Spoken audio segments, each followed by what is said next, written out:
What is up, fellow bench warmers? Welcome to week two live Q&A with the Fantasy Bench Warmers. My name is JJT with Komish Eric. Komish, week two is done. Uh, Lots of injuries happening this week, major injuries. We'll probably go through them, and of course, the schedule. That's what we have in store for today, and of course, the most anticipated part of our show or our live session is the reclamo of the week. Later, we will be joined by friends from the Fantasy Reclamo group. But first, injuries. Let's talk about injuries. There are some big names in this list of injuries. Of course, Yes. Steph's this week, happened this week. I think it happened till end of last week, right? Yeah, end of last week. And I think Steph is coming back. There's a chance he's gonna come back tomorrow. If not, the next game. I think he's about to come back. He's already practicing with the team. I guess the two bigger names in the list are first Scotty Barnes, who was a second rounder in the drafts. Scotty Barnes will be missing 4 weeks at least, Yeah, 4 weeks, so four to that's a 6 weeks. big blow. That's true. And actually, it's the implication of that is in 4 or 6 weeks time. What's the record of Toronto? Now, where That's are worse. they? That's making it worse. Yeah, where are they in the standings? Because if they're like really down, we all know that next season will be a very, very, very good draft class. So, might 4 weeks, maybe they could extend it a couple more weeks, maybe make it 5 or 6. It's an orbital fracture which may or may not need surgery, but so we have to wait. We still have to wait how they're gonna tackle the injury. With Scotty Barnes. Yeah. So 4 to 6 weeks there. Of course, Toronto is, their big stars are out. Quickly played one game. Injured, already got injured. He was injured during the preseason as well. So that's it's going to be tough because quickly was drafted top 50, top 60.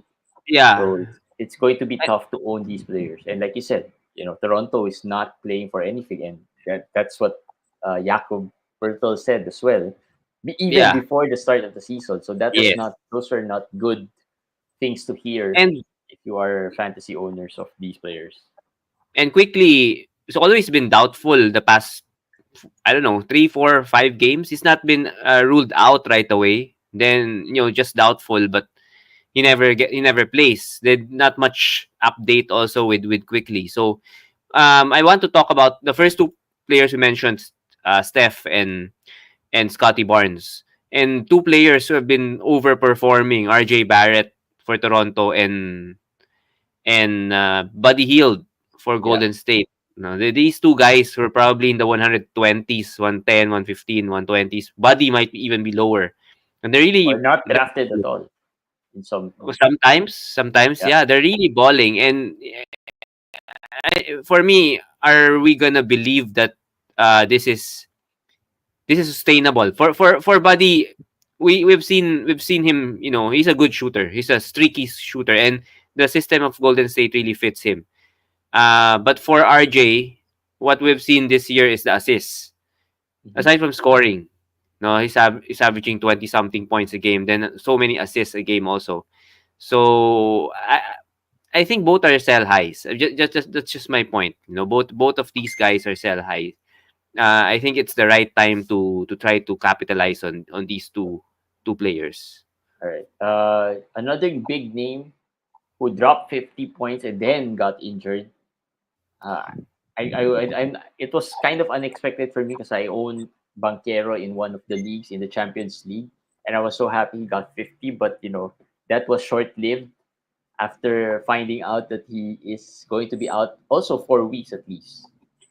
4 weeks at least. Yeah, his injury is the oblique, Oblique, right? yeah, same Yes. injury as Desmond Bain, but I think Desmond's is a little less milder. serious. Yeah. Yeah, Desmond's is actually both are tears, I think, because a strain means a little tear.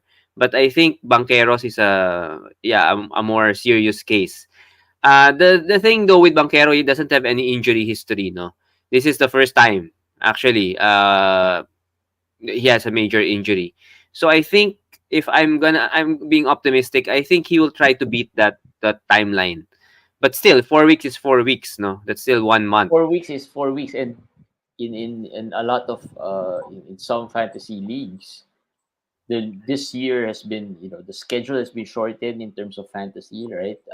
Yeah, Some starts their playoffs at week what, 18, right? yeah, 19. because the reason there is because the Yahoo has combined Yeah, 2 weeks one into of the one. weeks. Yeah, I think that's Yeah, week 6. the NBA Cup Yeah, playoffs, and which is weird, which is weird because the next week it became a shortened week, like only two to three games per team. So I don't know why they did it, but that's what happened. That's why there's one less week, no, yeah. this year. So Yeah, so so 4 weeks is a lot. It's a long time. 4 weeks is a long time. yeah, If you are not a really strong team, or if you lose these types of stars or players, especially like players like Banquero, who's been a tease, right? Like after scoring 50, suddenly out for 4 weeks, right? I think my point with the post that I did with the injury breakdown, because I wanted to rank the replacement players, no, like Steph. We know it's Podziemski, but I'm sure he's not available, no. But for Scotty, meanwhile, it's Agbaji Agbaji, or Mogbo, Mogbo. Yeah, I like them both. Although they're alternating starts right now, so I don't think they are really must roster in leagues, especially in 12 teams. I don't think. I mean Mogbo, Agbaji, I think should be rostered in 12 to 14 teams. Now for Orlando, it gets trickier, no, because there's really nobody that can replace what Paolo Banquero does to Orlando. And today's yeah, game against Dallas showed it. They were really just destroyed by 30 something points. yeah, By Dallas. So nobody can replace him, and nobody stepped up. Anthony Black, Jonathan Isaac, these guys, there's something missing with them. Black, his offense really is raw. And today he had 6 turnovers and only 2 assists. Now Isaac, he he can't play 20 plus minutes. He can only play 17, 18 minutes. That's what his body can take. So even if Banquero is out, the I don't think he's gonna get a lot more. His value won't change a lot. So really in Orlando, unless you want to go to Tristan Da Silva, who again is another rookie who is gonna be up and down. There's really no yeah, ad here except I guess Mo Wagner. And for me, Mo Wagner is the priority here. I would roster Mo Wagner because not only Banquero, even Wendell Carter Jr. is injured. hobbled and injured. Yeah, Yeah, so Mo Wagner is the guy there, and his priority for me is just below Agbaji, no, in the ranks of the replacements. all right. Bradley Beal is another player who is suffering from some elbow soreness. Ryan Dunn is the player to watch there, Yeah, and also just too Royce much. O'Neal. Yeah. Yeah, And then Laurie Markkinen, another star player from a tanking team, yeah. is suddenly out. Um, so Do you this have is again, Laurie? I have a lot. Surprisingly, when I checked out my lineups, I have 3 to 4 stocks of Laurie. This is way too early tanking. That is concerning, especially if That you is you know you concerning. have if you Yes. have these players from tanking teams. Well, especially Utah, because Utah is not afraid or not shy about doing what they're doing. That's why I don't have any Laurie stocks. Just to be clear, no, I like him in fantasy, but I really stayed away because I had a feeling this will happen, but I did not think it would be this early. No, although I do think it's a real injury and he's already questionable for tomorrow, so I think uh, he's gonna come back.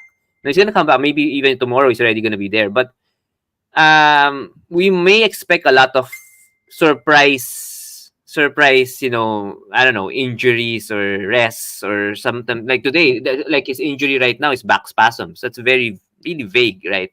Like I just felt something at the back and then he's not playing for 2 games. So that's gonna be annoying. That's why I didn't get Laurie. And again, with Laurie also, I don't think there's a real exact replacement. Maybe Kyle Filipowski, but another rookie, another second rounder. So Yeah. if you can stomach the duds with the good games, then you can pick him up. But for me, he's more of a very deep league or a streamer kind of a player. So there's really not a very very good ad for Markkanen. But And Utah is not really a team wherein there's anyone to look forward to in adding. yeah, maybe They Filipowski. also lost Taylor Hendricks to a very serious Yes, injury. yes. And some of you might have added what Cody Williams, No, yeah. who and I mean, of course, speculative. Everyone adds him right after the injury, but it's not a good ad. And Clarkson, Jordan Clarkson is also out for the plantar injury. He's out for week to week. So and then they're not using John Collins. Collins is getting what 18, 19 minutes. Colin Yeah. Sexton is getting limited minutes also. I don't know. I don't know what. Well, it's working. They haven't won a game, so I guess that's As the long as plan. Kessler plays, maybe Keontae plays, Deontay, I think yeah, managers of those players would be happy because those guys are somehow contributing to their fantasy teams. yeah, In not that's true. sitting out. And I mean, and Kessler's been what, top 50, top 60 so far. So solid play. Of course, Collins you mentioned, although he's coming off the bench, but I think overall he's contributing, good enough numbers Yes, to help your team, yes, even that's from off true. the bench. That's true. That's why he's a little underrated for me. No, during the draft, people avoided him, but even in 20 minutes, he's done okay. I mean, just okay. But imagine if he gets, I don't know, 25 or 30 minutes. I hope he gets traded because I don't think he's part of their plan. It's just that really they don't have anybody else right now. No, at the moment. So Well, so hopefully there are plans to trade him so they can showcase him later on. Maybe play him a little more. But I think the injuries might catch up eventually to Utah, and they might be forced to play him or at least start him in some games. So hopefully that happens for all the John Collins owners. All right, there are a list there in our Facebook page. We'll move on to some schedules to look at the week 3 schedule, but the list is on our Facebook page. It was posted a couple of days ago. Some of the players are coming back already. Paul George, I think, is going to play tomorrow. yep. Uh, Brandon Miller played today. Vassell has been assigned to the G League a few I times think already. I think he's close to playing. close to playing, yes. I think another team that maybe just to wrap it off, I think is Memphis, no, with Desmond Bain and with Marcus Smart. Yeah. I don't think Marcus Smart is a must hold. Another team, of course, is New Orleans. No, aside from Memphis, New Orleans with CJ McCollum and who Zion else? missed another game today. Zion, yeah. The tightness in the hamstring, right? Hamstring Yeah. tightness or something. That's again very very concerning coming from Zion. So again, these two teams, Memphis and New Orleans, last year they had so many injuries. It's looking like the same thing, just different players. No, although Bain was injured last year also, Smart was injured last year also. I'm not, confident Ja Morant won't get injured. I don't get mad at me, but I'm just saying that it's it looks that way, no, with these two teams. So there are a lot of ads in those two teams. Scottie Pippen should be a hold, Yeah. even in 12-team leagues. Jose Alvarado is a priority ad. I'm sure he's not available anymore, but he was the priority ad for me over all of the other players, that we mentioned so far. So those two, I think Pippen and Alvarado, they're very very solid. As of now, we have no reports about Zion's injury being more serious Serious. Yeah, so I guess it's nothing. I mean it's not nothing. It's just a mild thing. So he should be back. Hopefully tomorrow. It's a back to back. You So know, maybe they just New Orleans is probably one of the teams who's been badly hit by injuries. I mean, first yeah, game they lost Dejounte, then they lost CJ, then Zion has some lingering yeah. injuries. Who else? I mean, the only starter left there is Brandon Brandon Ingram. Ingram. So hopefully, Herb he stays Jones. healthy. He's Herb Herb Jones, Jones. Jones. which Yeah. we'll probably hear more about Herb Jones later on in our Trey reclamo. Murphy. Yeah. Trey Yeah, Trey Murphy still Murphy out. started the season on the injured list, but like you said, New Orleans and Memphis, unlike Utah and the tanking teams and Toronto, these two teams have gems there that can help you win. Like I mean, I know Hawkins. Jay Huff was added before and then dropped.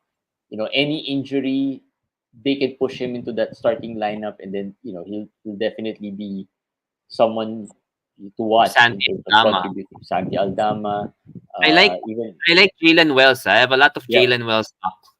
And if it is not available, I can see some Jake Laravia stocks also. yeah. I like that guy also. Both of them without Bain and Smart for the next 2 weeks or whatever. I think both of them are worthy in a deeper format. No, Wells is a rookie who only has one Division 1 year under his belt. He came from a Division 2 school, so I'm not that sold. But I like what he's doing so far. So, maybe stream and then see if he continues to be hot. Just keep him. No. Yeah. Indiana also hit by some injuries. Isaiah Indiana. Jackson, of course, James Wiseman. They are running out of bigs at this point. So this one's tougher because the replacements were the ones who got injured. So there's really Nice. no player to add here. Yeah. Nice.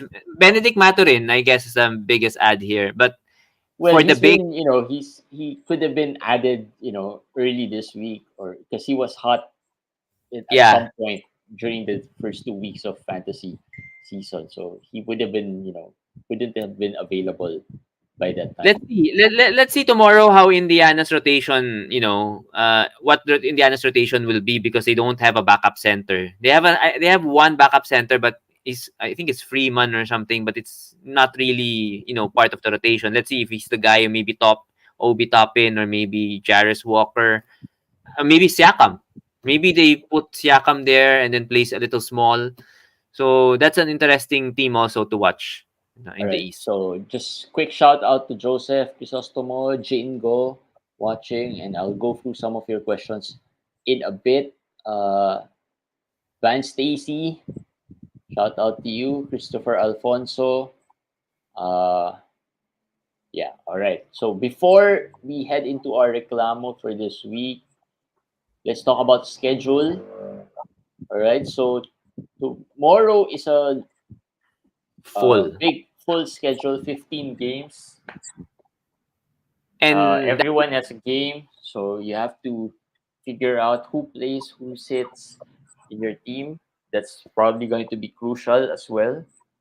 I think What's your rule on those? If it's a full slate, who do you pick to play versus who do well, you pick to sit? Especially if you have players like your top tier guys are available, and then you have players like Schroeder who you pick later on, or your players like Ivy. Do you sit matchup them is first? important. No, matchup is important, but I still prefer the stars, of course. I don't care if there's a bad matchup or anything. The stars will still be the stars. Your top picks will still have to be the priority. And then later on, like for instance, just an example, I have some teams where Jalen Wells is there, as I said. And then Caruso is there. Example. I mean, Caruso it was picked. Wells is a streamer, but I just somehow I added him for the last part of the week, and I don't have moves anymore, so I was not able to drop him. So he's there at the start of the week, and I decided not to drop him first. No, and so tomorrow I'm gonna play him over Caruso. I mean, that's just an example because Caruso's been underperforming, and I'll go with the hot guy. I'll put it that way. When it's that kind of a decision, I'll go with the guy. But I mean, like Fred Van Vliet is struggling, but I'll still play Fred Van Vliet. I Yeah. will not.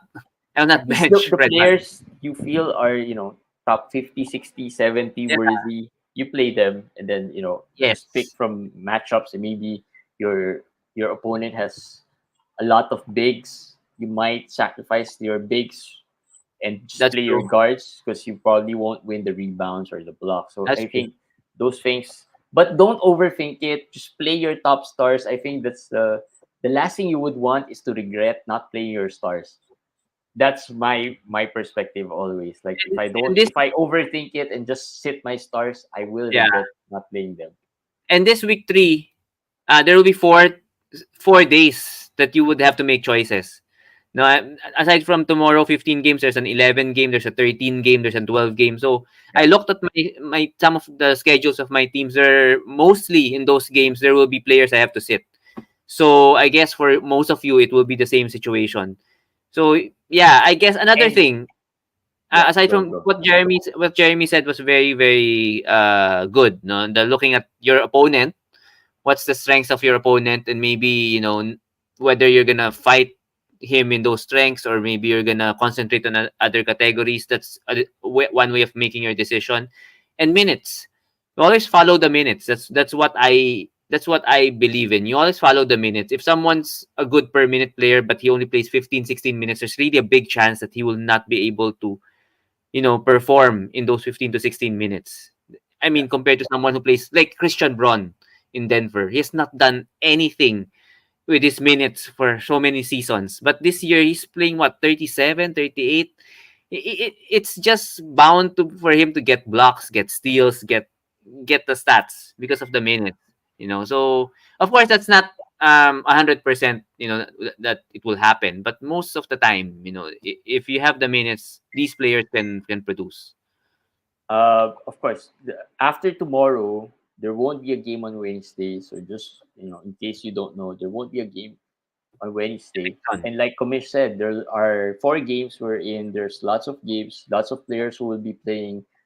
That makes the quality day more important right now because on Friday and Sunday, Manila time, it will be quality game days. Only 4 games respectively. So I think those 2 days will be very crucial because if you don't have players playing on those days, that means you know all the you'll be at a disadvantage already because all the games are going to be full. All the rest of the days are going to be full. Everyone's going to have equal number of players. So if you don't, so those 2 days, uh, Friday and Sunday, you should stream hard if you can. And the three teams we said that have games on both days are Chicago, San Antonio, and Utah, right? As far as Yeah. I know. So That's Utah, why. we've already established not much streamers there. San Well, Antonio, there could be some. the thing with Utah is we're not sure if Markin is gonna play. So that's the Yeah. hard thing, with planning for Utah. But San Antonio, we're not sure if Vassell will come back also with San Antonio. So that is possible. He might come back this week.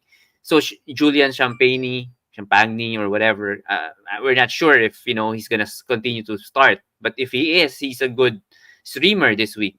So if you want somebody more safe, more sure, maybe an Ayo Dosunmu for Chicago. I think he's getting 28 to 29 minutes a game. Not much, really. I mean, he's not really a high upside player, but solid. I mean, he'll get maybe 10, 12 points, maybe a couple of rebounds, some assists. That's in two. If you have two games of those, then that might be a difference maker for your team. No, so another player I've been adding early on because, as I said, the players who I'm not going to be able to use, I dropped them early and I just picked Ayo or Harrison Barnes. No, Harrison is one of the player who's available. Again, he's not gonna do much, but I mean, it's a wasted slot anyway. I mean, you're not gonna be able to play the other players on tomorrow, so I'll just put it in. I'll put Harrison there, and I can be able to use him on those days that Jeremy's saying, the quality days. Right. Harrison Barnes. So I see some of your questions here. So that's the schedule. Anything you want to add to Yep. wrap up And the I think schedules? I think just be smart with the streaming. With the streaming for this week. All right. Stream hard. Stream hard. Yeah. So that schedule as well, details of who to stream, who are some of your options. is available on the FB page. It's already what do you call that, pinned on Yeah. the featured section, so you could check that out. All right, now it's time. Before we answer all of your questions here on the chat box, it's time to share with you. Good thing is we didn't start off with this reclamo section of the show, because once we start this, everyone's gonna be complaining about their players. So now in the middle, somewhere in the middle, we will introduce our reclamador, the godfather, tawag ko na dito, the godfather of reklamo, Sir Chino. Sir Chino, Oh, yes. good Chino. Uh, evening. Welcome back. Thank you. Reclamador, godfather of reclamador. Grabe naman yung Godfather of Oh. Reclamador. Oh, La- Nag-graduate nag-graduate yung mga reklamo mo last week. yeah, oh. baka Except sana. isa. Yung Tyrese. Oo, yung sa kanya pero yung mga Tyrese medyo ano pa rin eh. Mm-mm. Hindi pa Ano, rin perform. dapat the next week meron tayong review of the reklamo eh. Last week si Jalen ba? Tama ba? Jalen Jalen Johnson. Johnson, Jalen, yes. oo. Saka si Bogdan. Si Bogdan, di na Eh naglaro. wala, injured naman si Bogdan eh. So wala na talaga 'yon. But Jalen Johnson, nabuhay na. Buhay na. Buhay. Today, Eh, this week, sinong reklamo natin for week 2? yes. Before tayo magreklamo, just want to shout out to my wife. She's also watching right now. So, Uy, Yun. shout muna sa Yun. sa aking asawa. So, ma'am, mabalik tayo. we're making sure na nandito po si Chino. No? Nasa show, no? Hindi siya kung Ilan saan-saan yan? pumunta. Sure po na Anyway, so, naka-live tayo ngayon. Yan. Ko-confirm yes. lang namin. Anyway, mapunta tayo sa reklamo. So, first reklamo natin is Fred VanVleet Yo, of Yun. Bucks. nakikita ko na ang dami sa ano. Dami eh. Kasi first of all, he's anong picks? He was Top picked at 30. around Top 30. Top 30 to 40 pa nga eh. 40. Yeah, 30. Minsan Top 40. 30 times. So early round pick siya. So the first 3 games niya okay eh. He's averaging 16 points, 6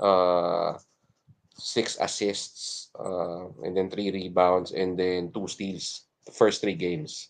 And then the latter 3 games, he was I know he's not being picked for his field goal shooting, but he's only just shooting around 20% the last 3 games. Yun, So isang that's araw, 2 out of 12 yata. Nakita ko yun. 2 of, Dami 2 ko of rin Fred 13 VanVleet. against Dallas, and then 2 of Ayun. 12 against Warriors. So that's around 4 out of 16% shooting. 25. Yes, 16% shooting for the last 2 games. He's only averaging around 8 or 9 points the last 3 games. But the assists are there. Then a couple of steals. He was also being drafted because he is a good blocking guard. Blocker. Yeah. That's true. But he only got his first block during the last game. So Grabe naman that expectations nyo. Ano ba naman yan? Hindi. Ako may VanVleet ako pero hindi ko naman in-expect yung blocks. No, he's a good sneaky ano yan eh, sneaky source of blocks yan si VanVleet for a guard talaga. yeah. So wala pa nga actually sabihin ko pa lang na hindi ko alam na naka 1 block siya last game eh. Kasi actually na huling tingin ko 0 pa siya eh. No, So but parang he won the last game. okay. So meron na. So Baka yun na meron magsimula. na. Yes.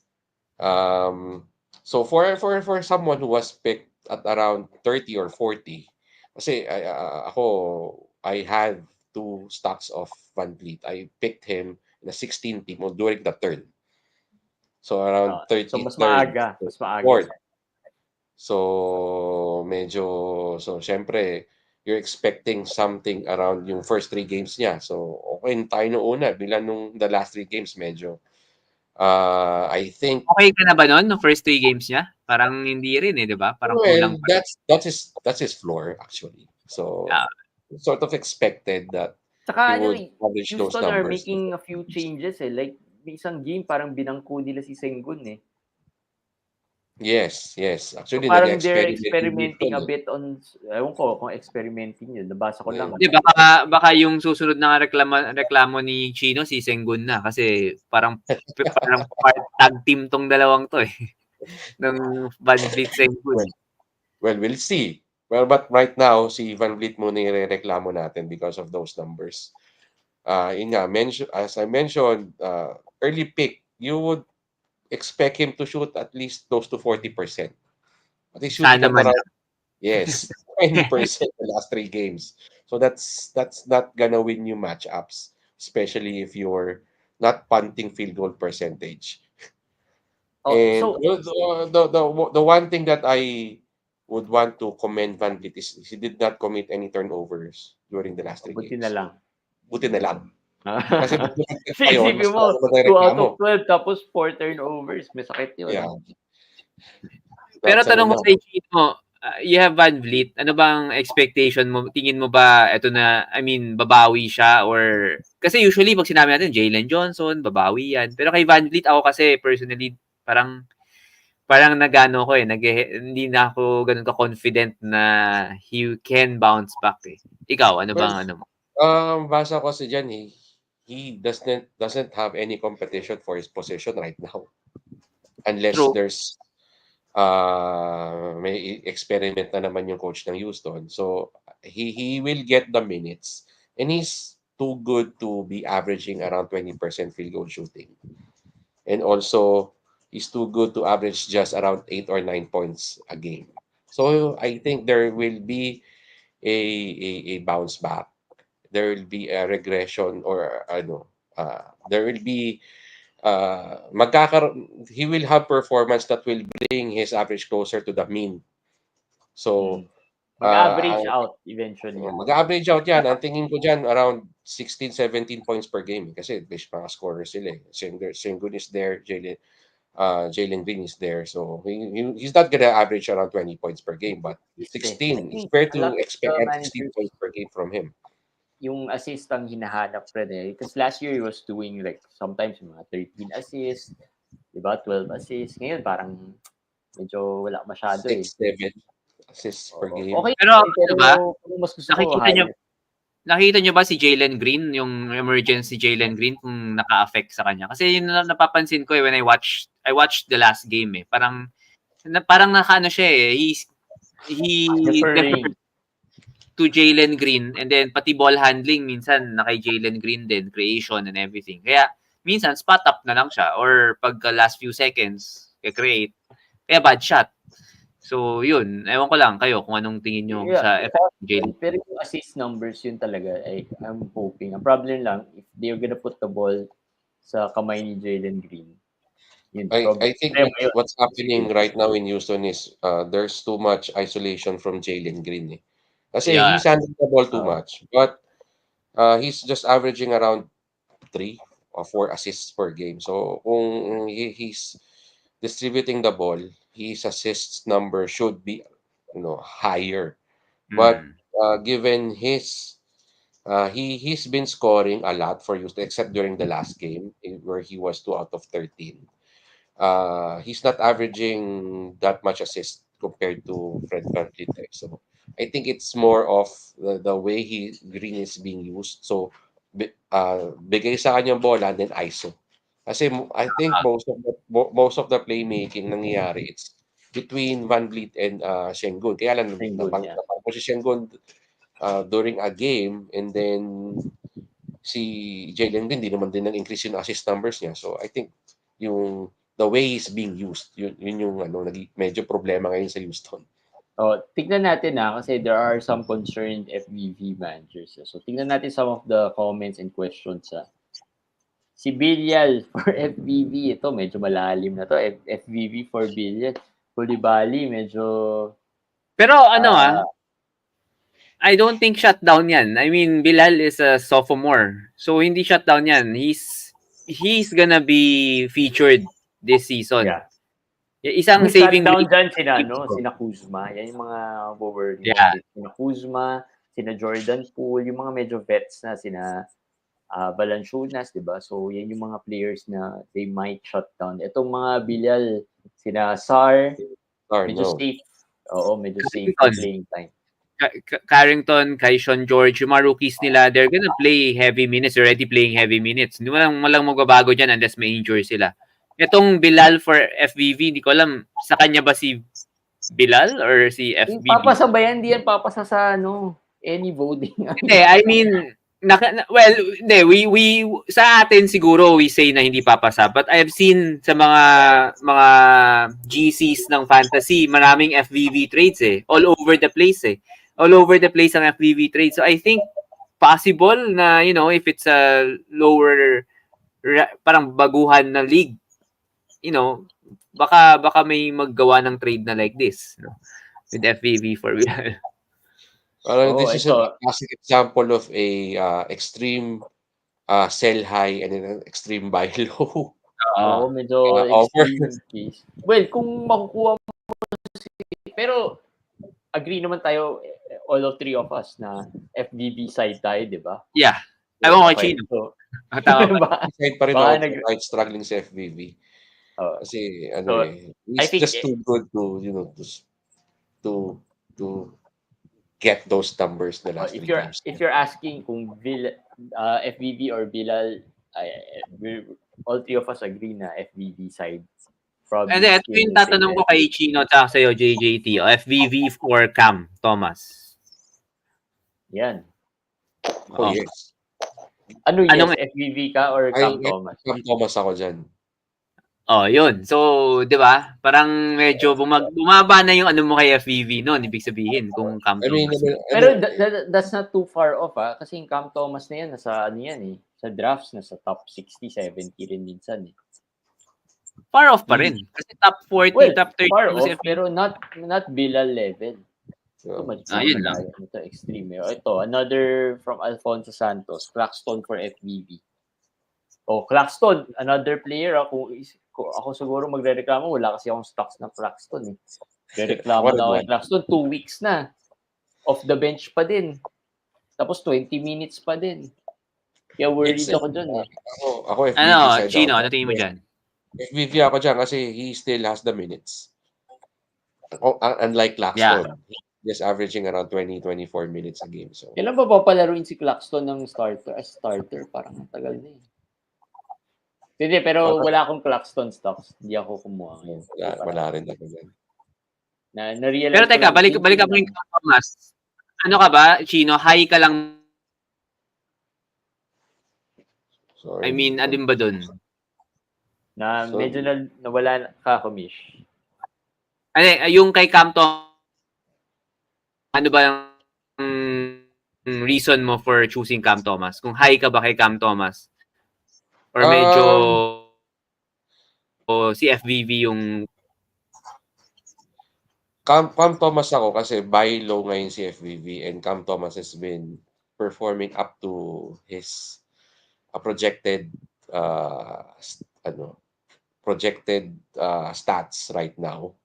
Actually, he's getting steals and assists during his first couple of games. So medyo na-inflate yung yung numbers niya. But buy low window kasi si FBB kaya Cam Thomas ako right now.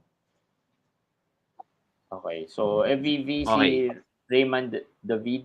FVV buy low, yes. Oo, definitely. Buy low. Coach Sandy. Yan. Reklamo ko si FVV. Ba't mo kami nirereklamo? Dahil daw tinalo natin si Coach Sandy for back-to-back weeks. The good news is, Coach Sandy, tapos na. Hindi na kami makikita after a few weeks na lang. So, ito na. Baka ito na yung chance. Ito na yung streak na makikita natin kay Coach Sandy. Okay. Sino pa yung isang reklamo natin, Chino, para before we move on to a lot of managers have been messaging me and they're complaining about Alex Caruso. Yun. So, yung mga binigay ko numbers ni FVV kanina, yung 9 points, a couple of steals, couple of assists, and then a couple of rebounds. Yun yung expected natin kay Alex Caruso eh. So and then ano Tama. lang, medyo more ano lang siya, medyo mas efficient lang siya supposedly kay Van Vliet. But right now, he's just playing around less than 20 minutes a game. He's been averaging around 4 points a game and then 2 assists. So, and then the steals are there. So right now, his numbers are just, if you're a deeper league, around 16 to Hindi 20, nga deeper eh. 20. Hindi ko standard, you would hold ba? Hindi na, Hindi. I mean, hindi na. kung 16 to 20, pwede mo pang i-hold. Pero pagka ano lang, pagka 12 to 14 team leagues yan, yung numbers na ngayon, parang steal specialist na yan siya. If you need Oo. steals, Kahit nga trade mo. 16 team eh, parang mapapaisip ka na rin eh. Mapapaisip ka. Pero sa ngayon, i-hold mo pa siya. Oo, Kasi mahirap maghanap pwede. ng steals niya doon sa 16 team league na FA pool eh. Pero sobrang lalim kasi OKC, I think that's the problem with Caruso. Yes. And sila Isaiah Joe tsaka sila Aaron Wiggins are being played over him. Kasi parang the way I see it, they got him other than the defense, more on the veteran presence eh. Kasi medyo may edad na to si Caruso, like nasa 30s na Mm. to. Itong mga kasama niya nasa Bata pa ano eh, talaga eh. bata pa talaga eh. Nakita mo wala nga siya dun sa dog pound na wala si Caruso dun eh, dun sa anong tawag dun, sa interview, post-game interview eh. Yeah. So, So, I think more veteran presence ang kuha uh, nila dito. Although I'm surprised that they didn't play him as much. so siyempre if si Caruso kasi was drafted in top 100. So, 'di ba? Top 80 pa nga minsan yan eh. Oh, 'di ba? Pero most of the drafts that I've seen and I participated, he's being drafted at around 100. So, you're expecting more from a top 100. So, hindi lang pang steal specialist yung dapat na numbers niya supposedly. If you're a top 100 player. No. That's Pero true. dun sa Ako naman, ako for sige go. Caruso lang I think more of mali yung draft natin eh. Or for me, I would admit, isa mali yung basa ko kay Caruso. Hindi talaga siya dapat I mean, kung looking back, thinking back, na signs were there na hindi talaga siya magagamit ng matagal, no? Kasi maraming similar players eh. May Quezon Wallace, may Ludort. So may mga similar players doon eh. So at most 24, 25 might not be really enough to be top 100. No, so akin lang looking back. So I think sa draft din may problema doon na rank siya too high ng Yahoo din. Kaya medyo na-frustrate tayo. But given that na kahit ibaba mo pang 120 yan or 130 yung rank niya, still sobrang underperforming siya. And ang hindi ko na predict yung Ludort, yun nga, sasabi ni Jeremy, parang siguro familiarity ni Ludort with the team, nila Alas, nila Joe, siya bago eh. So parang I don't think they trust him that much yet or hindi pa siya ganun ka-adjusted. Or maybe, yun nga, they're preserving him more kasi mas veteran siya, mas injury prone siya. So preserving his body for the more important games, more important, time of the season. So yun yung tingin ko kay Caruso. And I think of the two players na yung sinabi natin kanina na baka to keep track of yung mga reklamo natin, baka maglaro, di ba? Of the two players, itong Caruso, parang medyo matagal-tagal pa to bago. Kasi rotation issues to, hindi naman to may minutes, tapos hindi gumagawa. More like, kailangan hintayin mo talaga na may ma-injure na, maybe yung sa starter or one of the players ng OKC before siya mapapalaro dyan eh. So, Actually, ang medyo tingin ko mahirap. nga diyan kay Caruso, it would take a couple of injuries eh. Not just one because nauuna Tama. sila kay Yes. Wallace, nauuna sila Aaron Wiggins, nauuna si Isaiah Joe. So that's three Yeah. uh, vital bench players for OKC na talagang they're averaging around over 24 minutes a game for off the bench ah. So I think hindi lang isang injury ang necessitate for OKC to use Caruso. Si Ito, Lou Dort. magandang comment Si dito. Lou, Caruso is Lou Dort Tyball 2.0. Ito na nga, tama. Perfect analogy to. tama yan. Tama. Yes. Tyball Although, ang 2.0. difference lang nila, si Tyball never na-pick sa top 100. Oo nga. Yes. Yes. Yun lang yung difference. Correct. I think Caruso kasi had some scoring in him last year. May konting mga 10 points per game, mga ganyan, mga 12 points per game. I think ganun yung average niya eh. So medyo, kaya umangat siya ng konti sa rankings. But right now, Tyball 2.0, most likely specialist, magagamit niya siya siguro pag later this season, pag yung mga kailangan niya ng mga steals and blocks dun sa playoffs. You were saying, Kumish, before natin na-post yung ano. Kailangan si Oh, choppy ka, Kumish. Nawala yung audio mo pala.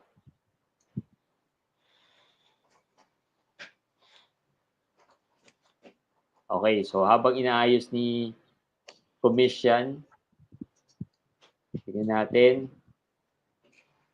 Uy, teka lang. Birthday mo ba ngayon? Ay, hindi, kahapon. Ay, yun, happy birthday. Kaya pala eh, sabi na, Hindi po ako nakita ko ng lang asawa sa ko. ano eh. Oo, kaya pala nanonood ang misis mo eh. So, Kahapon pa po. happy birthday, Thank you. Godfather Chino. Wow, Godfather thank you. Chino. Greet niyo siya, comment kayo dyan para makita niyo mga greetings niyo habang inaayos. Hindi Okay na ka ba? hindi ka na. Teka lang. Yan. Okay na. Okay, happy birthday kay Chino. Kaya pala, nandyan si Mrs. Thank you po. Pwede kang Kahapon. magreklamo. Marami po akong irereklamo pero hindi ko po irereklamo ang asawa ko. Yan yung pinakamaganda. Okay, yan pinakamaganda. Okay, may sinasabi ko ba kanina, Kumish, parang medyo choppy yung net mo eh. Hindi, yung kay Lou Dort lang, yung nasasabi ko dapat siya yung may injure, I think, for Caruso to really break out. Kasi same yung ginagawa nilang dalawa eh. Compared kay Jalen Williams, kasi ibang players, kay SGA, si Dort talaga yung niya, yung medyo similar yung role. Okay, so yun, Caruso and FBW are Fantasy Reklamo Players of the Week. Now, let's head on to your questions. Okay, banatan na natin to isa-isa. Jalen Duren. Do we see him? Oy, gumawa si Duren today, ah. Double-double, ah. Oh, today, bumawi. Oh, yan. Another Bumawi problem today. team kasi yan eh, Detroit eh. Parang wala rin pupuntahan eh. Si Detroit, kaya medyo worried din tayo dyan. Pero gumawa naman, I think he's going to be solid naman for the rest of the... But wag lang ma-injure, I think solid. Problema rin yata kasi ni Duran I think, prone siya eh. Ano yun? Ang problema yata ni Duran kasi he's prone to committing fouls. Ayan, Kaya may foul trouble, yeah. Meron siyang mga games na 11 minutes, 18 minutes lang siya. Oo. So, normal naman yan for young players eh. Especially mga ganyan. Mga bigs na medyo... Tomorrow,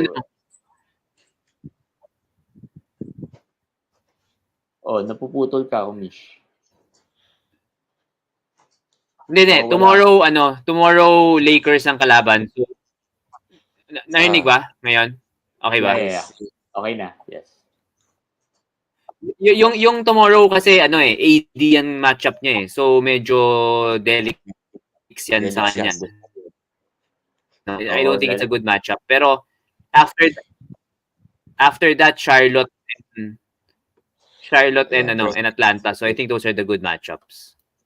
Okay. So yan, huwag ka masyado mag-alala midweek. Joke kanina.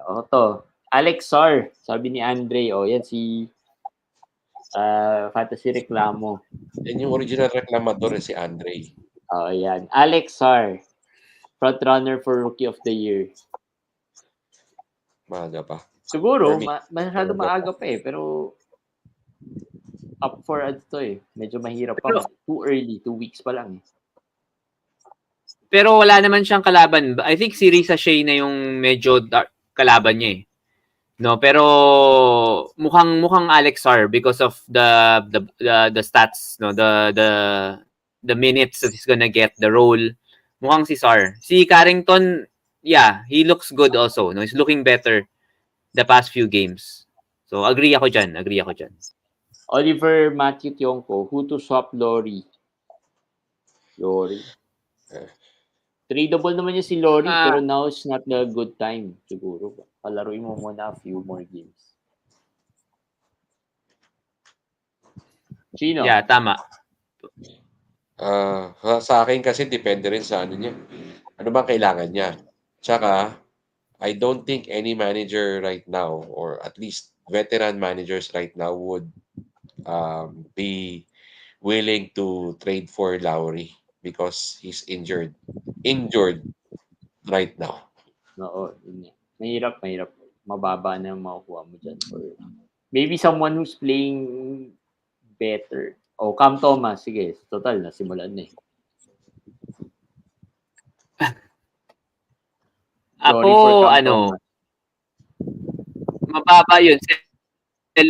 Sell low. Pero if you're really worried, kahagatin mo na. 'Di ba? Kasi, I mean, baka mawala. For me naman kasi, hindi naman siya i-shutdown pa eh. I think it's too early pa for that eh. So, I think you can salvage the value a little bit muna.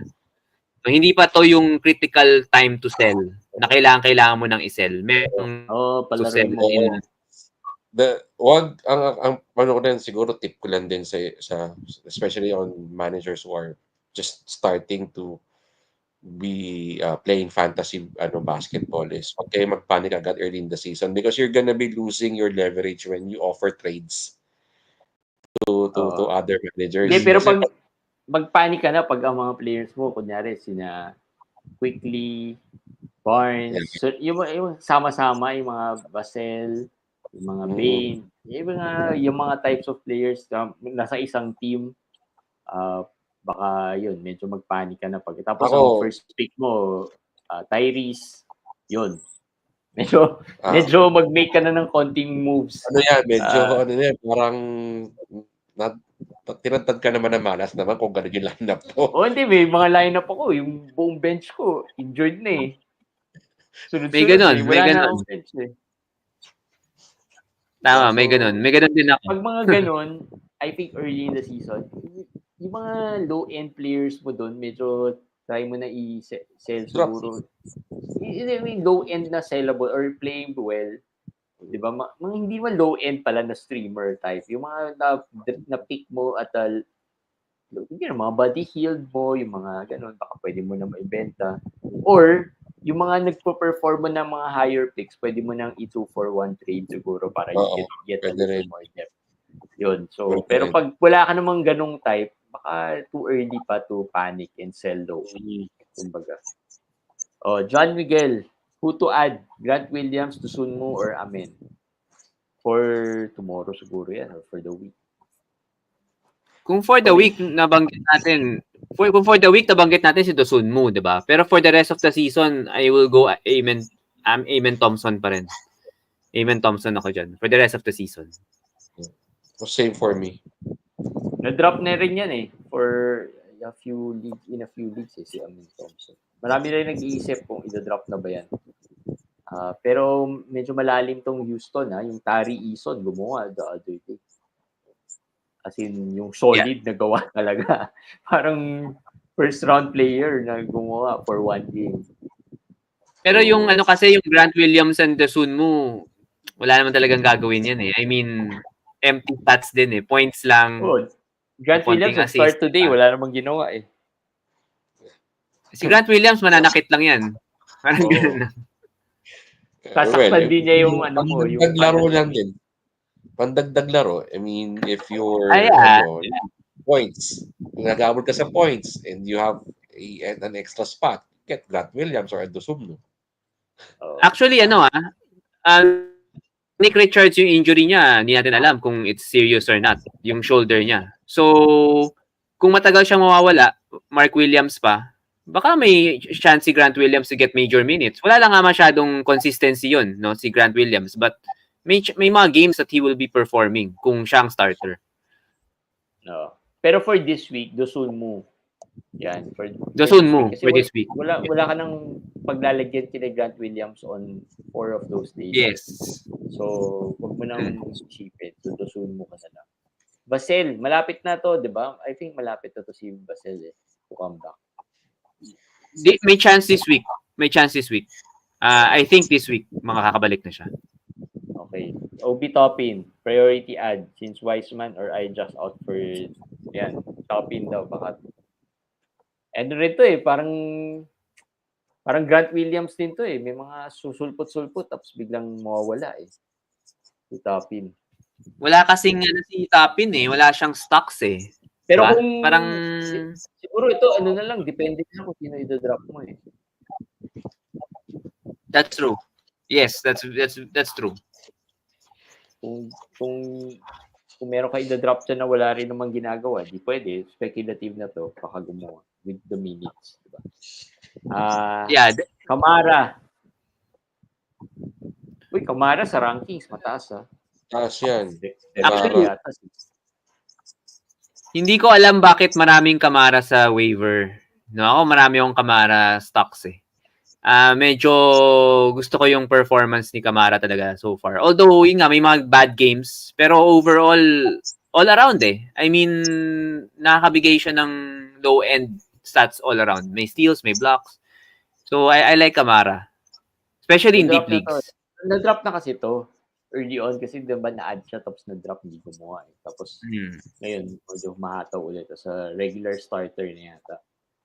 Drop Capella, ang ano na to ang shallow league to. Drop Capella for Wendell Carter. Hindi pa gumagawa si Capella. Wala kasi yung Capella Hindi masyado. Capella hindi masyadong gumagawa pero still better than Wendell Carter for me. Especially Wendell Carter injured pa. Injured si Wendell Carter. Especially sa injury. Magka-Capella na lang ako. Magka-Capella ako dyan. Si Mark Jerry Crisologo, okay ba Keyshawn George, ED, Kamara? Tiyatry ko sino mas okay. Kamara is okay. O yun, Kamara, Keyshawn George. ED, medyo Keyshawn may George, mga, may mga times na gumagawa Si ED, pero yung free throw niya nakakatakot Si ED very, let's just say na parang siya, mahihirapan siyang mag-produce this season. No? Unless meron pang additional injuries pa siguro sa Memphis. Mahirapan siya mag-produce consistently. Si George naman, I like the defensive stats of George Pero mag-ingat kayo sa sa field goal, sa turnovers, yan. Medyo ingat-ingat lang doon. So, pagpipili kayo sa mga yan. So, Kamara ako kasi at least safer. Relatively safer sa dalawang yan. Actually, si ED nga na-outplay pa ni Santi Aldama Tama. Pero rookie kasi, pag rookie mahirap talaga. Rookie kasi, yes. Oo. Lalo na ganyan, hindi ka naman top tier rookie, Saka yung mga rookie class. Saka makikita mong placeholder starter lang siya Kasi 4 minutes in, sub na yan 4 to 5 minutes in, sub na yan. Hindi na siya masyadong yung minutes niya, hindi naman talaga like starter minutes Fake starter yan, kumbaga. So, wag kayo sa starter siya. Hindi siya masyadong babad compared to other starters. Compared kay Keyshawn George. Streamer siguro. Pwede pang streamer yan si ED. Yes. Pero si Keyshawn George, 30 plus minutes. So, hanggang wala si Kuzma, medyo may role siya As I said, if you get the minutes, you're bound to get some stats sooner or later. Kasi 30 plus minutes ka naglalaro Okay. Shout out tayo kay AJ Velasco. I think nasa Spain si AJ. We've had him on the show before. Si Amen, banggit na ni Commission. Amen, streamer na lang ba si Amen? I think so. In 12 team, medyo 12 team streamer kasi yun nga wala siyang minutes Yun nga may Tari Eason pa. 'Di ba? Meron ang daming kasi ng Houston Saka yung Dillon Brooks nakakainis eh. Hindi talaga nila hindi nila ma-bench si Dillon Brooks eh. Yun ang pinakamalaking problema eh. X factor kasi. Pang-asar daw nila. Oo. Pangasar eh. Oh. Carrington, stream or keep? Ilang teams? Stream or hold siguro to. Ilang Stream teams or hold. yan? Ilang team? 14. Yeah, sa middle 14 tayo. team. Ano yan? Keep Keep. yan. Keep yan. Keep yan. 14 team. Okay. 12. I would assume 12 stream. Yeah. Oh. Again, depends kung sino yung worst player mo. No, I guess sino yung mga worst players mo sa bench mo, 'di ba? Kung meron kang punong injury ka, like sinabi ni JJT, puro injury ka. Actually, isang strategy diyan, kumuha ka na lang ng mga ganyan, mga starters na magmi-minutes ng 30 plus minutes. Malay mo, may mga games na may jackpot ka.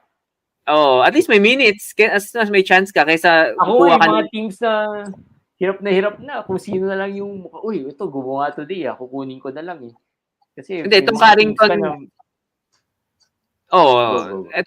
Etong Carrington kasi babad din 30 plus minutes eh. So the assists and the steals, another way of keeping yourself afloat. Meron siyang dalawang stats na elite, assists and steals. So mas madaling mag-build around those stats. At least meron ka nakukuhang categories, 'di ba? Pag puro injuries ka. So Medwig, Keldon Johnson, gumawa rin to the other day. Ngayong linggo, pwede yan. Kasi San Antonio dalawang 50 days, 'di ba? So good stream to si Keldon Johnson this week. Pero pag Lavine more than stream, wala. Mali-disappoint siya. So huwag ka na mag-expect. Pick mo tapos huwag ka na mag-expect masyado. Try ko na lang pick mo, 'di ba? Wala namang mawawala lalo na pag tinapon mo yung mga hindi naman masyado gumagawa or wala masyadong playing time na players. Lavine, game time this year, Doctor will take time to heal. Hindi na natin sagutin ito kasi hindi naman natin alam yung sagot dito talaga. Don Miguel, hindi namin alam yan kung it will take time to heal, Doctor issue eh. Saka, ito, isang problem team din to, Chicago eh. Hindi mo alam saan lulugar to eh. If it's really a strain, yeah, it will take time to heal, no? Pero ang magandang news dyan, questionable lang naman siya. Hindi naman siya sinabing out. Kasi kung serious yan, I think they would rule him out a day before, di ba? Contract year ba to si Lavine? Hindi. Hindi siya contract year. I think may issue siya sa adductor niya. May strain, but I don't think it's the major one. Yung mga talagang tear na weeks. Tingin ko hindi naman unless we hear any more news about it, no. So hintayin natin. Kasi out of nowhere din nung yung reporting. Marami nang ganyan eh. Out of nowhere reporting sa injury. Minsan ako nagugulat na rin. Biglang injured pala. Royce O'Neal, for keep, points are low but other stats are consistent. Sino? 14 team sa akin. Keep yan. 14 team. Especially if you already have, scorers in your team, you can afford to have players who are lower in scoring but can contribute a couple of rebounds. Kasi si Royce O'Neal kasi aside from rebounds, may steals yan eh. And also on a good day, he can give you around 4 or 5 3-pointers a game. Not really a game, but on a good night. Diba? Mahirap bunutin yun. So, pwede. Ito, reklamo daw nito si John Miguel, si Jalen Johnson because of today's game. 4-5 daw siya due to 4 turnovers. So, may nakalaban din ako ganyan eh. 0 turnovers to si Jalen Johnson nung first half eh. Tapos nung second half, naka 4 turnovers. So, wala, ganyan talaga. Breaks na yan eh. Breaks na yan eh. Breaks of the game. Jalen Suggs, ito, Si Chino, may sabihin si Chino. Okay naman yung free throws niya kanina ni Jalen Johnson eh. Baka nagmintis ng isa. Alam mo naman pag judgment day, isang mintis could mean a lot. Diba kanina sa invitational group chat, si Ken Pangilinan nagko-complain dun sa kay Claxton eh kasi hinakaklaks eh. Hakaklaks. Yun lang. Yun, natalo-lalo siya dahil dun sa, sa free throw. Jalen Suggs, top 20, masyado naman yata itong mataas, top Yes. 20. Pero ganda nilalaro, Jalen Suggs, ha? Well, top 20 siya ngayon. So, I mean, he's Pero there. tingin mo, masustain niya yun? I think he will sustain it for a couple of weeks na wala si Paulo Banquero. I think that's possible. Yeah. Kasi if you look at it, yung stats na ginagawa niya ngayon, wala namang out of this world dyan eh. Hindi naman siya nag 20 plus points average wise ha. I mean, yung assist The kasi other niya, day, naka-28 siya. yeah, may games na may games siya nakaganon siya. Pero I think pag wala si Banquero, maybe top 20 is the pinaka ceiling na niya no nawala si Banquero. Pero it's possible. It's possible. I would say na probably more of top 40. Nandun na lang ako. Actually, yung naiisip ko sa kanya si Fred VanVleet. Parang Parang yan yun yung yung naging role niya eh. Yung Toronto Fred VanVleet. yes, Fred VanVleet. parang ganon. Hindi yung Houston. Kasi yung Houston Fred VanVleet more on passing guard na eh.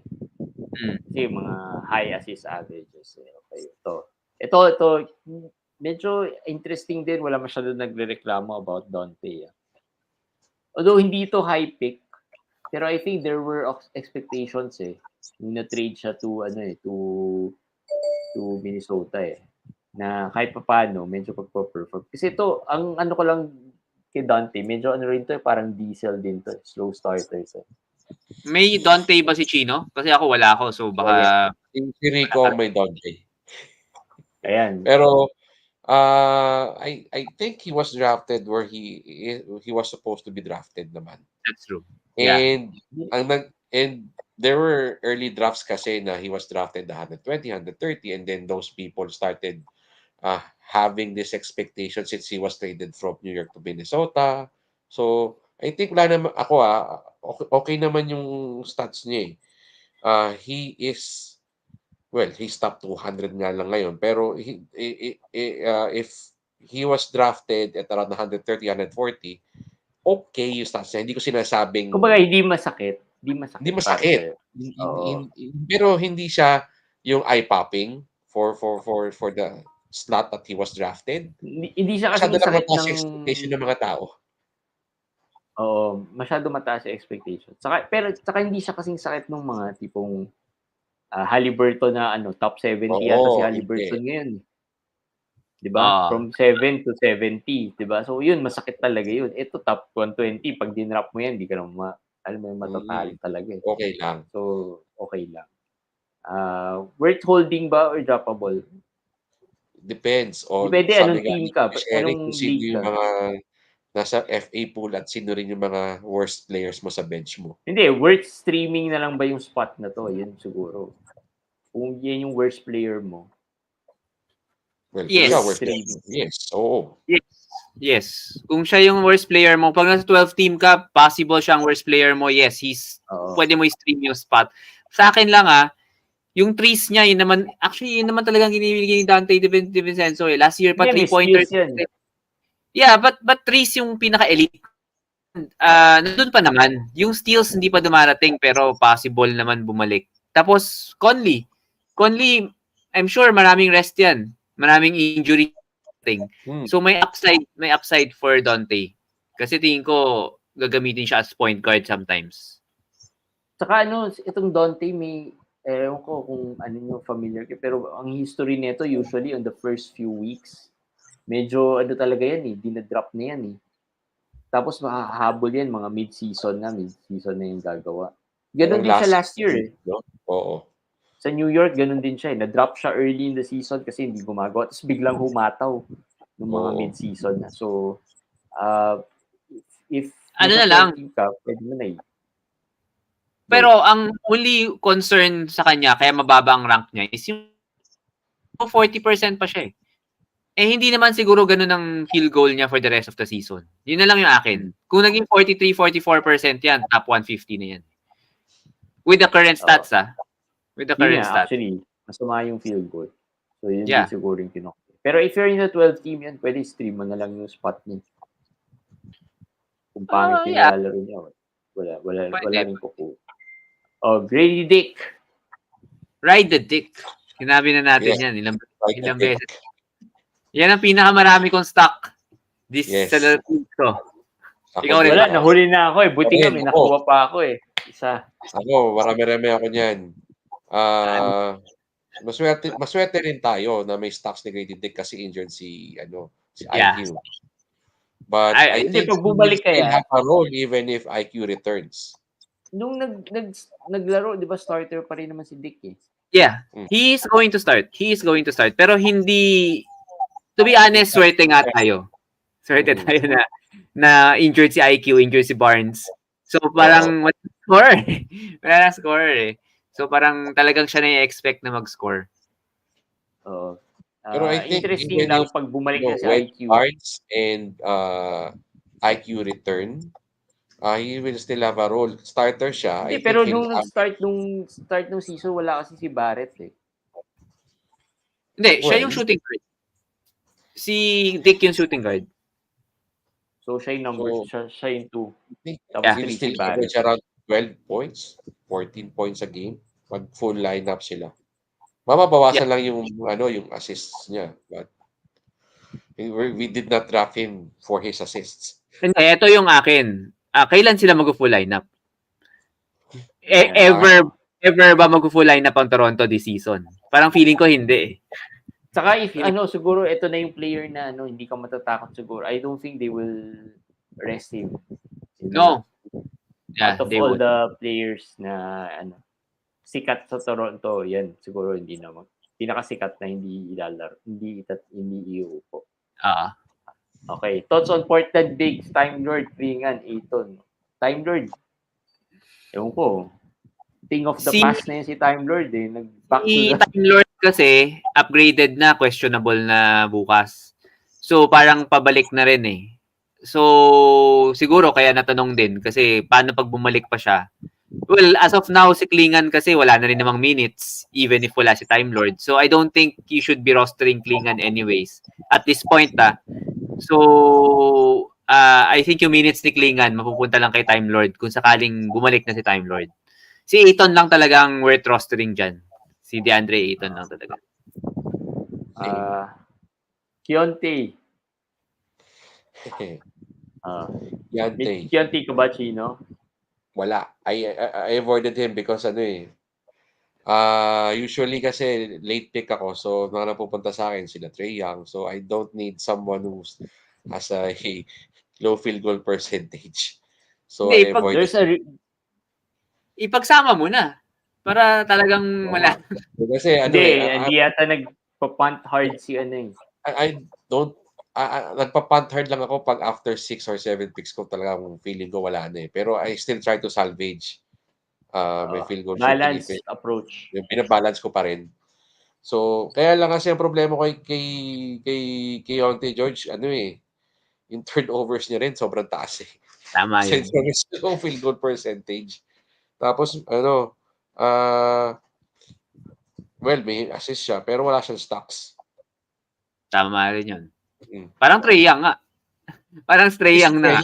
At least si Trae Young, may volume ka. Kasi kay Keyshawn, kulang yung volume niya to justify his yung hit mo sa field goal percentage eh. Yeah. Tama ka. Actually, yung sinabi mo, yung turnover, you hit it right there eh. Parang field goal, I can take the field goal eh. Kasi, I mean, marami akong teams na talagang wala na yung field goal eh. Bagsak na eh. So, I can take the field goal. Pero kung pati turnovers, you're gonna give me something like that. For a bench player, I mean, hindi naman bench player ko, a bench player ng team, bench player ng lineup ko, na parang sa fantasy, parang one of the, hindi naman stars ko. Tapos ang taas ng turnovers. Parang mahirap. Mahirap yung, i-hold. I can swallow yung mga 4 or 5 turnovers if you're first or second round pick. Yeah, yun. Your late pick, hindi ko kaya yung mo, 4 or 5 pero ang good news naman, itong Kionte, na-pick naman to outside 100. So, yes. Unless pick mo siya sobrang high, I mean, it's, again, like we said kanina, it's not a tough pill to swallow kung unless sinisira talaga niya yung make-up ng team mo, then baka pwede gawin mo, iupo mo na lang muna. Huwag mo muna i-drop. Upo mo na lang muna kung sinisira, lalo na pag mga judgment day na kailangan mong masalvage yung turnovers or ayaw mo masira yung field goal. Kasi ganun Suppose, ginawa ko, kunyari yung Ivy, hindi ko na pinalaro today. Kasi baka masira yung field goal or yung turnover. So, baka may mga Ano, ganung time. pero I will never drop Keontae. I will never Kaya drop a nga, starter in a tanking team na sophomore. Ako, I think may value siya somewhere out there sa ibang somewhere team. sometime this season siguro. Hindi, this season meron, pero I mean, he's Oh, gonna be may more build, yung valuable. team build. Yeah, yeah. Yun ang Based kailangan on gawin. team. Hanapin mo yung mas bagay sa kanya na team. Cyril Alzate, malapit na tayo sa 130 mark. So, bilisan na lang natin to. J-Val and Nurk. Yung J-Val, medyo worried ako dyan, concerned ako dyan kasi Yeah. um, una, hindi na siya starter. I mean, occasional starter na lang siya eh. Tapos, hindi pa nagpo-perform. So, worrying talaga. Yung Nurk naman, medyo safer yan eh. Kasi nasa playoff team, contending team. Wala naman sila ibang center eh. Chino, anong tingin mo dyan? well, wala kasi ako ng dalawang yan. Kasi when I was drafting, um, I try to get my big men Early. around early, di man super early, Nga, around fourth round. fourth, Ang fifth round. big man round, fourth, fifth round eh. And if I didn't get yung sila Gobert or Jarrett Allen or Mobley, I try to get Kessler or Zubats or yung mga blocking big men talaga. Kasi itong dalawa medyo kulang sa kulang sa block. So Wala sa blocks. Sa I would defensive, rather I would rather draft a wingman or a guard since kung hindi ko kailangan ng blocks. So sayang yung slot ko for a big man if wala siyang blocks kasi. So I avoided them. Pero I agree with you, Komish Eric, na mas sigurado tayo kay Newark.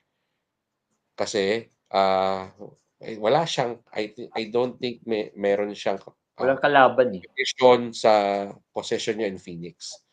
Sa kasi, sa Washington kasi, nandiyan si Sar eh. Pwede mo gawin center. Kahit hindi pang center yung laro Hindi, niya. saka tanking kasi itong Washington eh. Aside Sa from tanking them, teams, tanking, there's no kahit place for veteran players eh. Yan, isa pa yon. Pero kasi yung perspective ko naman, pwede mo gamitin si Star as a center. Kasi Yeah. because of his reach. Although he doesn't play like a big man, pero if you're going small, you want to quicken the pace, mag-center ka na lang kay Star. And hindi ganun yung laro ni J-Ball. Makikita ko kasi minsan, nagbabara-bara Washington, naglalaro sila na mabilis. Yeah. So out of place na siya. So kailangan ma-trade to si J-Val para Kailangan mag-trade si J-Val. Kahit na yung may ma-injure sa Washington, yung minutes si J-Val talagang pang bench na lang. So, worrying si J-Val. Pero si Nurk, medyo worrying din talaga. Hindi ko alam kasi yung fit niya with Bud system. Kasi pinapa-Brook Lopez siya a little bit, taking outside shots. If you look at some of their plays, pag nag-pick siya, pop na siya, take a open three or whatever, field goal niya is really bad. No, tapos turnovers pa, he's being asked to create a little bit of offense, not working, 3.5 turnovers, plus foul trouble pa, plus may Mason Plumlee. Sakit na yan ni Nurk eh. May Mason ang maganda dito, i-trade na lang nila in real life si J-Val and Nurk. Baka mas good fit pa si J-Val sa Phoenix kaysa kay Nurk. Baka nga. Diba? Kasi mas scorer tong si J-Val eh. Mas may scoring than Nurk. Ito, Scottie Pippen. Good. Go. Okay, not good. Scottie Pippen, sustainable. Hindi sustainable yung ngayon, pero siguro hindi, kasi later babalik na si Bane and so medyo bababa ng konti yung game niya. Pero I think right now habang wala. Basta if everybody healthy, hindi siya sustainable, no? Pero if you're Morant will sit every now and then eh. Yun nga. Oo.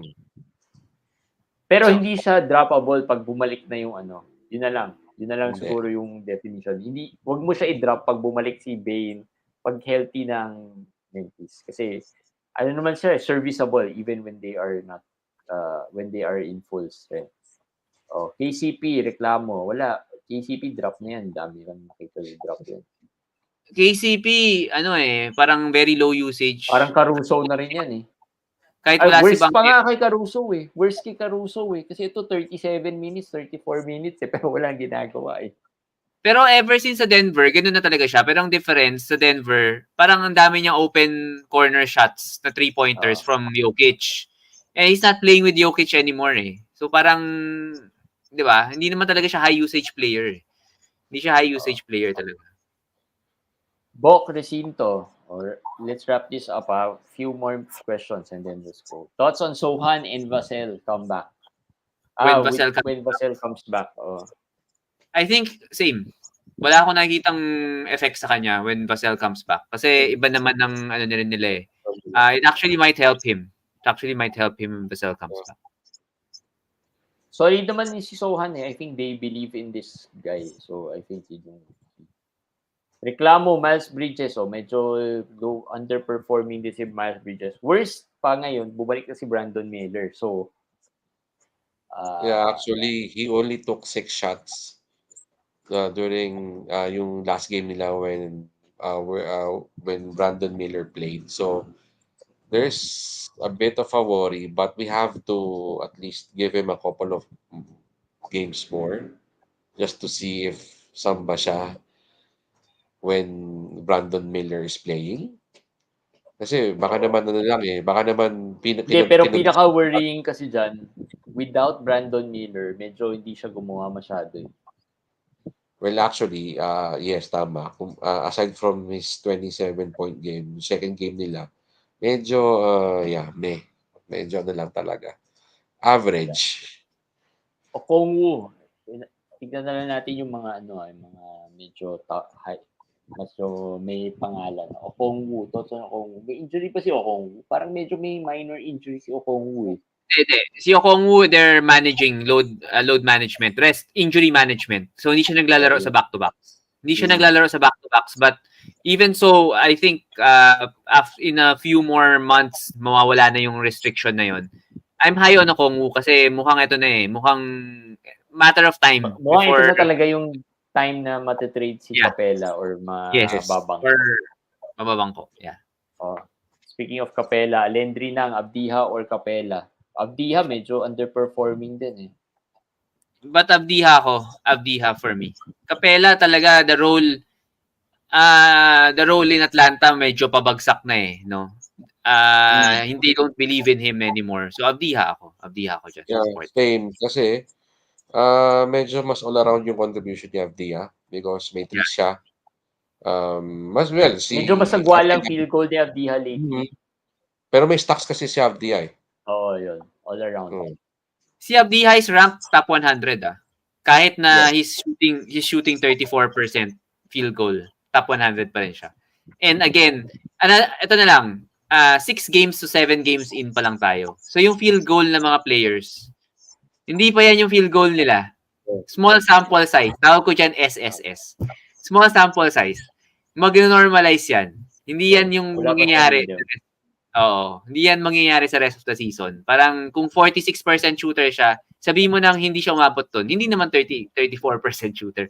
Yung mga 38, 40, yan na yan. Worst case na yan. So, kung top 100 na siya while shooting 34, ano pa kung nag-40 or tumaas lang konti. Di ba? So, yun. Ivy for Vassell. Go. Don't think Vassell about yan. it. Yes. Vassell. Naglalaro na si Vassell. Ivy. Prince Bernard, Diana. Ito interesting to. Jokic or Wemby. I think Sana all, Jokic diba? May dalawang first pick. Higher rank. Hindi. Meron siyang both times daw pinili niya si Wemby. Swerte nga siya. Diba? Sana all may dalawang first pick. Would Jokic be better than Wemby? Tingin ko Jokic better than Wemby. I think the Wemby first pick, hype pick eh. Oo. Yeah. Actually, ang take ko dyan, if you're in a shallower league, I would take Wemby. Kasi I could afford to experiment eh, to Yeah. get better players than the latter part of the draft. Pero I'm in a deeper league, 14, 16, 18, 20 team leagues. I would pick Jokic because it's easier to build around his ano eh, his skill set.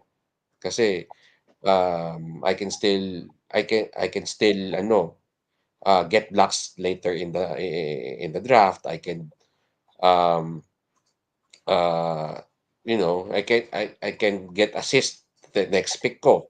Kasi kay Wemby, medyo restricted ka na eh. Medyo Oo. mababa yung field goal shooting niya for a Walang center. assist, masyado. Oo. So, he can win you blocks kahit wala ka masyadong big man. But that's it, 'di ba? Oo. One thing about Unproven pa talaga. one thing about Jokic, kaya ba ng katawan niya yung ganitong grabeng load na ginagawa niya? Kasi minutes niya is really really high. Yun lang ang worry ko kay Jokic kasi wala naman siya injury history, hindi naman siya injury prone, but medyo they're riding him hard. They have to this season. So good and bad, no? Basta kung masustain niya yung kakayanin niya yung rigors of the whole season. I think Jokic will be number 1. You'll be happy na if you own Wemby and he finishes number 2. Yun na lang yung akin. I think basta mag number 2 siya, okay na yun dapat. But it's not a given kasi may AD, may SGA, no, Oo. maraming ano rin Actually, eh. masaya ka na kung maka-top 5 si Wemby. Hindi, Medyo magka-top 5. inconsistent eh. I Oo. think slow starter lang rin si Wemby I think Oh, tsaka Yeah. getting used to bata pa eh. Pero Bata grabe pa. rin yung Pero, Davis. yung Grabe alin? rin yung Davis. Yung Davis. Anthony Davis right now. Oo. Grabe. Anthony Davis. Oo. Saka yung Lakers, medyo maganda yung nilalaro nila lately. So, System I think, The system is catered to AD kasi. The usage of AD is 32%. LeBron is 25%.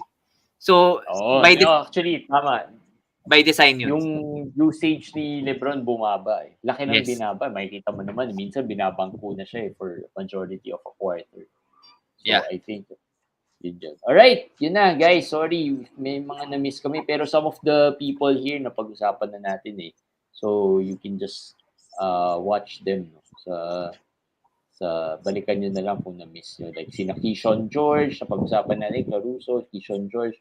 Bam Adebayo naman gumawa. So, wala na tayo pag-usapan. The Sengun, medyo napag-usapan na rin natin a little bit.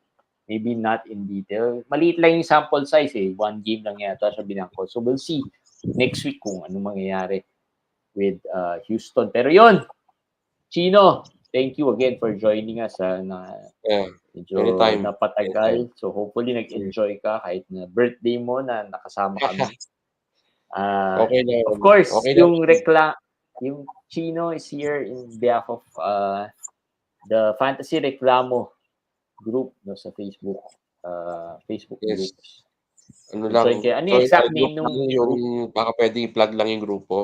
Yeah. Yung Yahoo Fantasy Basketball at DFS Reklamo. Join kayo sa amin. Yun lang yung grupo na hindi pwede maging masaya. Kailangan lahat nagrereklamo. Oo, masaya naman magreklamo. Kaya nga, tinan mo. May Pero reklamo ako. May Oh. reklamo ako. Birthday ni Chino, wala ba tayong ano dyan? Hindi man tayo pinakain. Pag Mamaya, i-message daw niya tayo. Yun. Alright, guys, that's it. Next week tayo ulit for week 3. The end of week 3, Monday. Every Monday tayo, guys, 9 p.m. Same here on our Facebook page. Follow us Fantasy Benchwarmers and then join our Facebook group, NBA Fantasy Locker Room. And then subscribe sa YouTube. Alright, that's it. Bye, guys. Good night. Thank you. Bye.